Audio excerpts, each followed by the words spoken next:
자, 여러분, 요양원 책임자 하면 어떤 모습이 가장 먼저 떠오르세요? 아마도 뭐랄까, 좀 친절한 시설 관리자? 그런 이미지를 많이들 생각하실 텐데요. 오늘 이 설명을 듣고 나면 아마 그 생각이 완전히 뒤바뀔지도 모릅니다.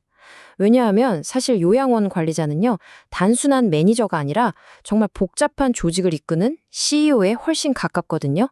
그렇죠. 보통은 경력 많은 간호사 선생님이나 인상 좋은 관리자분을 떠올리기 마련이죠. 하지만 현실은 생각보다 훨씬 더 복잡하고요. 그 책임의 무게는 정말 상상을 초월할 정도입니다. 네, 바로 이겁니다. 키워드는 관리자가 아니라 CEO예요. 전략, 재무, 법규, 인사까지 모든 걸 총괄하는 자리라는 거죠. 지금부터 왜 이 역할이 평범한 관리자가 아니라 CEO에 더 가까운지 그 네 가지 핵심적인 이유를 하나하나 파헤쳐 보겠습니다. 공식적인 정의만 봐도 그 무게감이 느껴지시죠? 요양원 관리자는요, 시설의 전반적인, 그러니까 모든 운영을 책임지는 전문가입니다. 단순히 어르신들을 잘 돌보는 문제를 넘어서서 이 시설이 재정적으로 살아남을 수 있는지, 수많은 법규는 잘 지키고 있는지, 또 직원 관리는 어떻게 할 건지, 이 모든 것들의 균형을 맞추는 오케스트라의 지휘자 같은 역할인 거죠. 이 복잡한 역할을 좀 더 쉽게 이해하기 위해서 저는 4개의 기둥이라는 틀로 나눠서 설명해 보려고 해요. 첫째, 규제 전문가. 둘째, 재무 책임자. 셋째, 임상 보호자. 그리고 마지막으로 팀을 이끄는 리더이자 코치. 자, 이 4가지 역할을 하나씩 자세히 들여다볼까요? 자, 첫 번째 기둥부터 한번 보죠. 바로 규제 전문가로서의 역할입니다.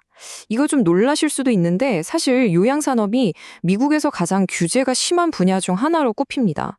그러니까 관리자는 말 그대로 정말 빽빽한 법규라는 미로 속에서 길을 찾아 헤쳐나가야 하는 사람인 거죠.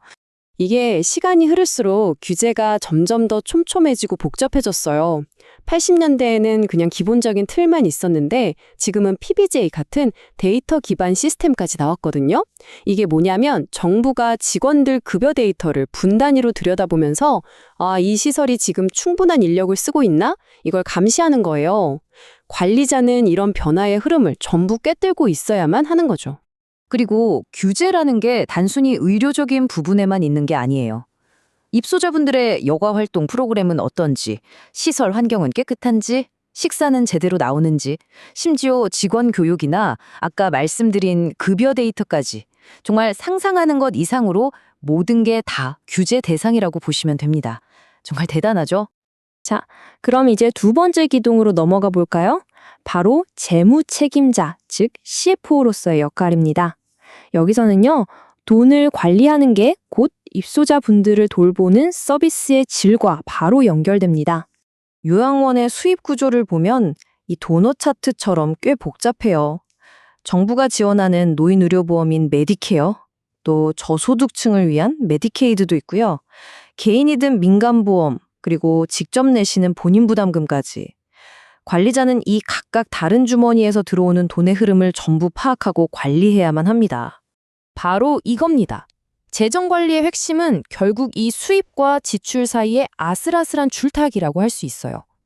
어떻게든 입소자를 유치하고 보험금을 제대로 청구해서 수입은 늘려야 하는데 동시에 인건비나 각종 물품비 또 규제 지키는 데 드는 비용처럼 나가는 돈도 어마어마하거든요. 이걸 잘 조율해야 하는 거죠. 이게 그냥 장부 정리하는 수준이 아니고요. 매일매일 못 받은 돈, 즉 미수금을 관리하는 일상적인 업무부터 정부에 제출해야 하는 아주 복잡하고 기술적인 공식 비용 보고서를 작성하는 것까지 이 모든 걸 완벽하게 해낼 수 있는 금융 전문가여야만 하는 겁니다. 세 번째 기둥은 아마 우리에게 가장 익숙한 부분일 텐데요.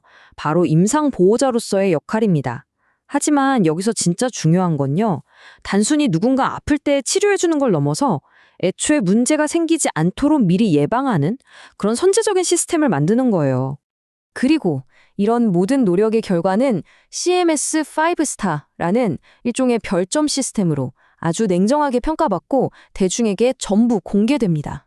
건강검진 결과는 어떤지, 직원은 충분한지, 서비스 품질은 높은지 이런 것들이 전부 점수가 되는 거죠.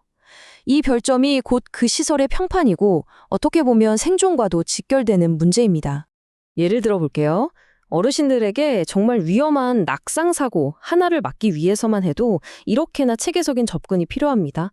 법에서 정한 요구사항 지키는 건 기본이고요. 시설 전체의 안전을 중시하는 문화를 만들고 직원과 입소자 모두에게 교육하고 사고가 난 후에는 어떻게 관리할지 그리고 이걸 계속해서 어떻게 더 개선할지 이런 깊이 있는 전략이 모든 의료 문제에 똑같이 적용되어야 한다는 거죠. 물론 낙상 문제만 있는 건 아니겠죠. 욕창 예방, 감염 관리, 약물 부작용 관리, 그리고 수많은 법적 위험 관리까지. 관리자는 이 모든 임상 분야를 넓게 보고 총괄 지휘해야 합니다. 자, 드디어 마지막 네 번째 기둥입니다. 바로 리더이자 코치로서의 역할인데요. 사실 아무리 시스템이 좋고 돈이 많아도 결국 일을 하는 건 사람이잖아요. 그래서 이 사람을 다루는 기술이 시설의 성패를 가른다고 해도 과언이 아닙니다. 여기서 말하는 리더십은 거창한 게 아니에요. 직원들이 지쳐서 떠나지 않도록 동기를 부여해주고 다양한 세대의 팀원들을 하나로 묶어주고 때로는 입소자나 그 가족들과 정말 어렵고 민감한 대화를 이끌어 나가야 하죠. 심지어 불만 하나를 듣더라도 이걸 개선의 기회로 바꾸는 긍정적인 자세. 이게 바로 매일매일 실천해야 하는 진짜 리더십입니다. 자, 그럼 지금까지 말씀드린 규제 전문자, 재무 책임자, 임상 보호자, 그리고 리더. 이 네 가지 기둥이 모두 한꺼번에 시험대에 오르는 순간이 있을까요? 네, 있습니다. 바로 실사가 나오는 날이죠. 아니, 이렇게나 성격이 다른 네 가지 능력이 어떻게 단 한 번에 평가될 수 있을까요? 상상만 해도 정말 아찔한데요. 그 살얼음판 같은 순간이 바로 이 실사 과정에서 펼쳐집니다. 실사라는 건요, 정부 조사관들이 아무런 예고도 없이 불시에 들이닥쳐서 시설의 A부터 Z까지 모든 걸 현미경으로 들여다보듯 샅샅이 확연하는 과정입니다. 관리자 입장에서는 그동안 해왔던 모든 것을 평가받는 그야말로 최종 시험인 셈이죠. 그리고 그 결과는요, 정말 하늘과 땅 차이입니다. 성공적으로 통과하면 당연히 인증도 유지하고 시설 평판도 올라가겠죠. 하지만 만약에 결함이 발견되면 그때부터 복잡해집니다.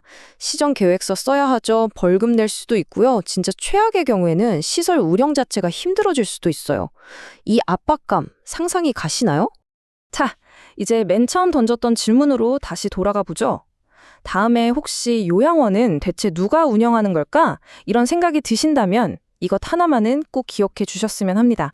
그곳에 계신 수많은 어르신들, 그분들의 하루하루, 즉 삶의 질 전체가 방금 우리가 살펴본 이 복잡한 모든 것을 통달해야 하는 단 한 사람, 바로 요양원 관리자의 능력에 달려있다는 사실을요.